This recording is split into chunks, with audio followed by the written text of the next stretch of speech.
Otra vez yo les quiero hablar en esta ocasión, del cubo de Nordside. El cubo de Nordside es uno de los conceptos más importantes del diseño de tipografía en las últimas décadas y es muy importante que como diseñadores de tipografía lo conozcan. De modo que, bienvenidos. Bueno, lo primero que debemos saber del cubo de Nordside es que es uno de los conceptos más importantes en el diseño de tipografía porque nos habla de contraste y de calibre. Son dos de las dimensiones más importantes. El cubo está hecho realmente en tres dimensiones. El contraste está dado en dos y el calibre en una. Pero antes que nada, miremos qué es calibre y qué es contraste.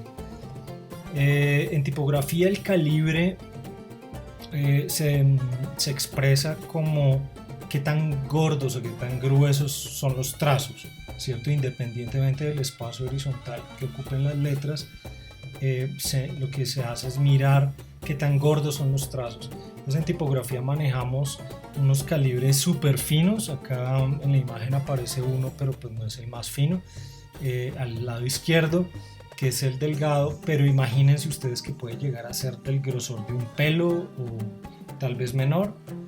Y a cada uno de esos calibres les dan nombres a propósito. Entonces imagínense ese calibre delgado e imagínense al otro lado lo más gordo posible, los trazos más gruesos y que prácticamente no dejan adentro nada de hueco dentro de cada letra.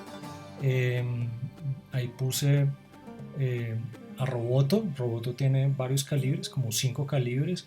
De ahí puse los 4 que me parecieron más representativos y el extremo en ese caso de esa tipografía es Black, pero pues no es el único, no es el más extremo que uno se puede imaginar. Imagínense ustedes calibres más extremos, ¿cómo sería? En el cubo de Nordside se combina esa noción de calibre con la noción de contraste. Y el contraste, como les decía antes, se define en dos digamos dimensiones.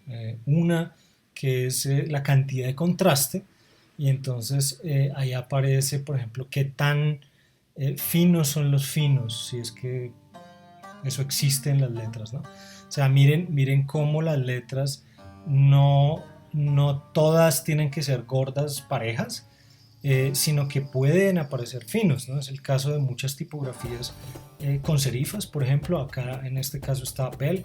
La mayoría de letras con serifas presentan algún grado de contraste. Miren, el contraste sobre todo se da aquí en las conexiones y se da en las partes finas, digamos, dependiendo de cómo se construyan esos trazos. Aquí pues depende de la pluma flexible, ahorita se las muestro. Y bueno, básicamente según eso evoluciona el grueso y el fino, y la letra exhibe partes gruesas y partes finas. Entonces por eso se considera Bell una letra de alto contraste. Y en cambio esta A, que es Arial, es una tipografía que tiene bajo contraste, porque miren que prácticamente no hay diferencia entre el grosor de las conexiones y el grosor de los bastones o las partes verticales de la letra. Esta parte de arriba, por ejemplo, la parte superior del arco, que normalmente también en este tipo de letras va más fino, pues acá no va más fino.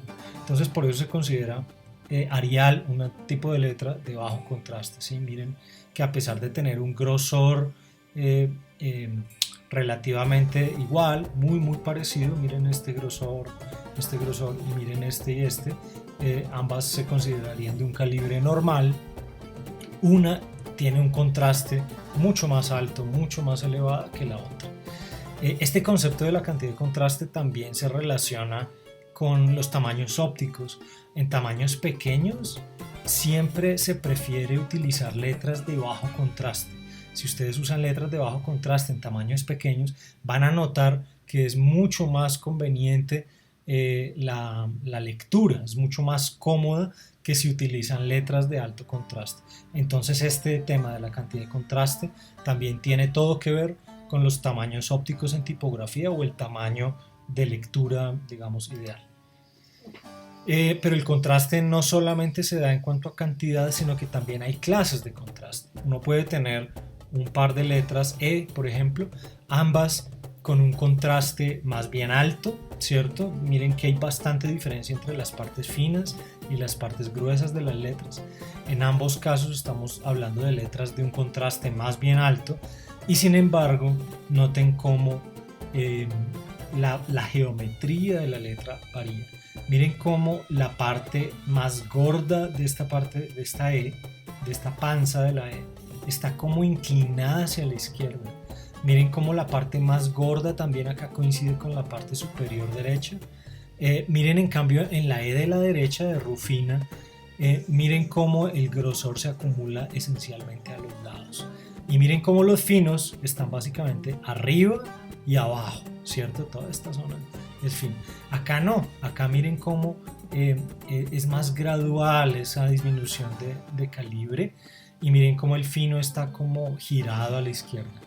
En este caso estamos hablando entonces de contraste y acá cometí un error de contraste de expansión y contraste de traslación, ¿no?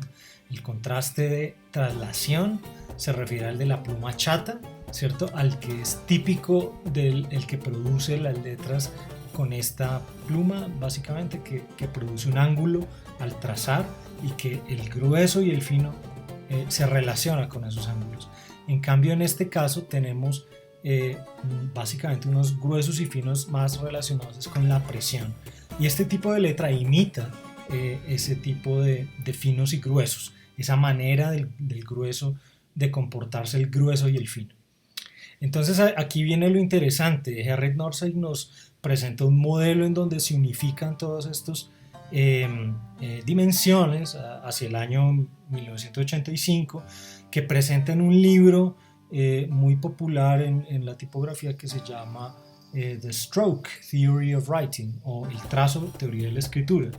En ese libro básicamente él nos presenta un modelo unificado y es muy importante que sepan y que tengan en cuenta que es un modelo en el que se unifican esos tres conceptos. Encontramos en este eje básicamente el tipo de contraste y ahí noten cómo podemos ir de la total al lado derecho, digamos, de la total traslación al lado izquierdo, que sería la total expansión. Notamos cómo se, digamos, integra esta noción con la cantidad de contraste de abajo arriba, ¿cierto? Miremos el mínimo contraste que es posible concebir, en este caso un contraste mínimo, ¿cierto? Un contraste en donde los finos y los gruesos no se distinguen y un contraste en donde la distinción entre fino y grueso es muy visible y hay mucha diferencia, ¿cierto? Y por último el calibre, ¿cierto? La noción tal vez más sencilla, más fácil de identificar, en donde vemos cómo la letra va de fino a grueso. No son estas las únicas variaciones posibles en tipografía, no son las únicas, no necesariamente son como las únicas que podemos concebir, pero sí tal vez son de las más importantes. Sería interesante mirar otros tipos de contraste además de estos, calibres que podamos imaginar mayores, imaginemos algo todavía más fino a este lado, tal vez más grueso hacia este lado, y también, ¿por qué no?, cantidades de contraste mayores o menores.